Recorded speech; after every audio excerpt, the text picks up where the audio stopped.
महाराज, गरीबी सबसे बड़ा अभिशाप है। गरीबी से बड़ा कोई अभिशाप नहीं है।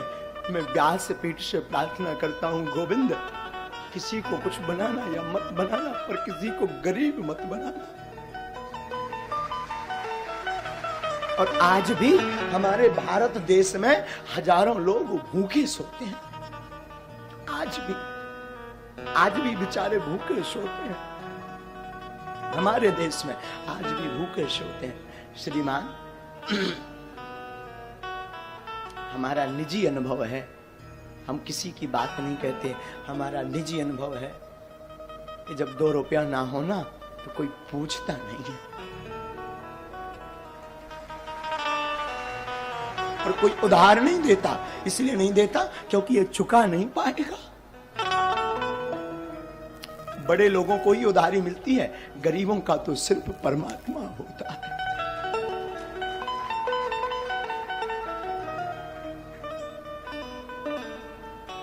आचार्य महोदय, जब हम अपने गांव में रहा करते थे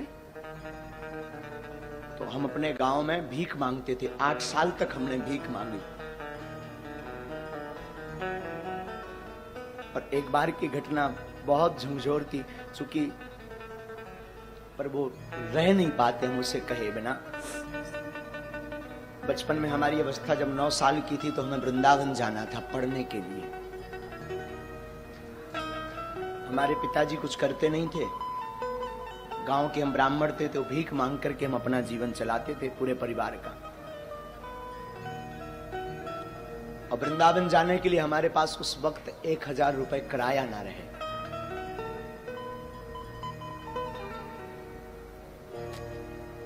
सच कहूं, लोग उस वक्त निमंत्रण कार्ड भी नहीं देते थे, क्योंकि ये आएगा तो फटे कपड़े पहनकर आएगा तो हमारी शोभा खराब हो जाएगी।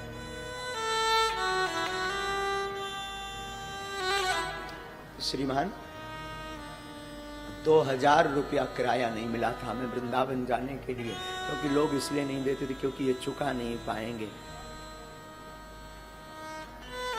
और हमारी माँ ने हमेशा इस दास को जीना सिखाया। माँ और हमारे गुरुदेव कहा करते थे, बेटा जगत साथ दे या ना दे, और गोविंद के सहारे तुम डटे रहना, गोविंद सहारा जरूर देंगे। और आज हनुमान जी ने ऐसा हाथ पकड़ा,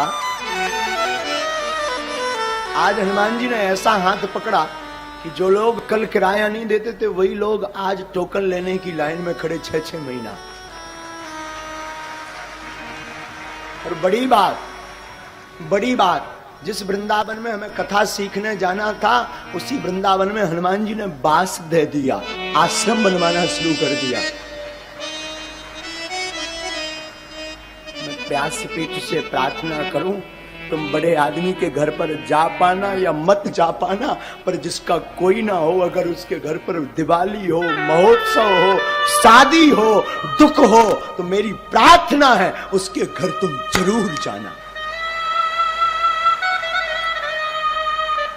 और आसपास उनकी सहायता जरूर करना जिनका कोई ना हो, क्योंकि बड़े आदमियों के तो हजारों रिश्ते होते हैं, 50 लोग सिंपैथी दिखाते हैं, भावनाएं अपनी प्रस्तुत करते हैं, पर गरीब के सामने ना कोई भावनाएं प्रस्तुत करता है ना भाव दिखाता है। गरीब के सामने तो सिर्फ गोविंद रहता है। पर तुम गोविंद बनने का नहीं सही, पर गोविंद का दास बनने का प्रयास करना,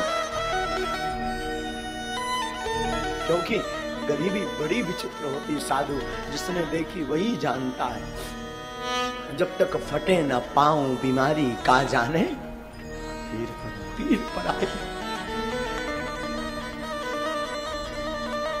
वो अंधेरी रातें, वो अकेलापन, वो लोगों की अवहेलनाएं। बड़े लोगों का लड़का अनार कर दे तो वो बड़े हैं, छोटों का कर दे तो अपराध है, छोटों का करे तो अपराध है।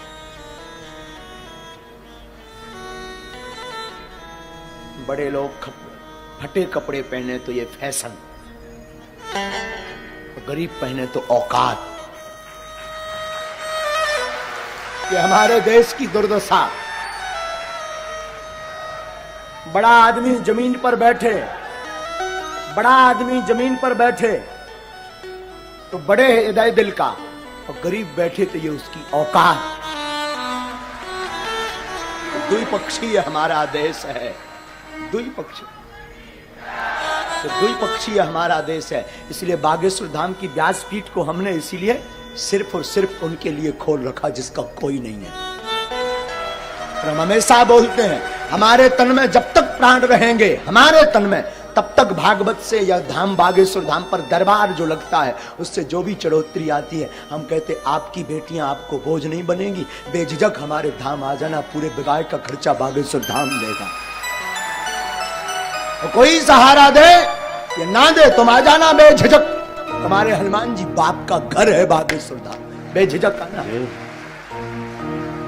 हमारी लोगों को भले ही बुरा लगता हमारा स्वभाव, कई लोगों को, इसलिए चाहे बड़ा आवे चाहे छोटा, लोगों को लगता हो, भगवान जाने, कई लोग बुरा भी मानते, चाहे बड़ा आवे चाहे छोटा, हमारी नजर में सब हनुमान जी के भगत हैं। हमें ना बड़ा है ना छोटा, क्योंकि ना दक्षिणा लेते हैं तो हमारे लिए ना कोई बड़ा है। जिसे दक्षिणा चाहिए हो, जिसे यश चाहिए हो, जिसे पद चाहिए हो, उसके लिए बड़ा छोटा। हमें तो एक ही पद चाहिए, एक ही दक्षिणा चाहिए, एक ही नाम चाहिए, वो हनुमान नाम रूपी चाहिए। फिर क्या मतलब बड़ा या छोटा। इसलिए कथा भी हम हमेशा अपने हनुमान जी को सुनाते हैं और बोल देते तुम्हारी क्षमता हो तो बैठो, नहीं तो भग जाओ, नो वेलकम। हमारी कथा आपके लिए नहीं है, अपने बाप हनुमान जी के लिए है। तुम सुनो या ना सुनो, मेरा बाप तो मुस्कुराता सुन रहा ना, तो बैठकर सुनता है और मुस्कुराता भी अद्भुत साहब। वो तो खड़ा खड़ा मुस्कुराता रहता और सुनता है कथा को। तुम क्या सुनोगे और आप दक्षिणा भी क्या दोगे? दुनिया खुद भिखारी है, वो क्या दक्षिणा चुकाएगी? अंतर इतना है, गरीब मंदिर के बाहर भीख मांगता, अमीर भीतर जाकर भीख मांगता, भिखारी दोनों है। जगत खुद भिखारी है, तो क्या आपको देगा? मैं प्रार्थना करूं संसार के लोगों से आशा मत करना, आशा करना तो सिर्फ गोविंद से करना।